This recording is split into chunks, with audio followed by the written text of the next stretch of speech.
The crop modifier is used to crop the terrain height map to a smaller size. The dialog includes both mouse dragging control of the crop window and numeric controls for the top, left, width, and length.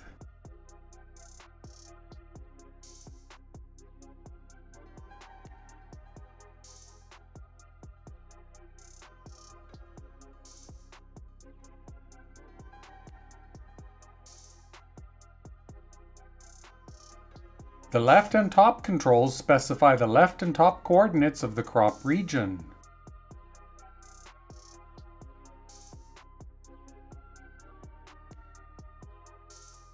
The right and bottom controls specify the right and bottom coordinates of the crop region. These controls cannot have their values edited and are for reference only.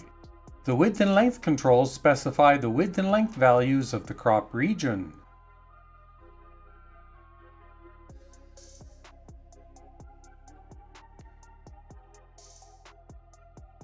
The OK button applies the modifier to the main terrain height map.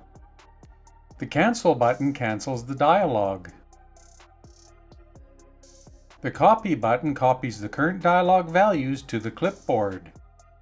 The Paste button pastes the current dialog values from the clipboard. If the clipboard does not contain valid values, clicking this does nothing. The Reset button resets the dialog values to the values from the last time that it was opened in the current session. The Default button resets the dialog values to the application defaults.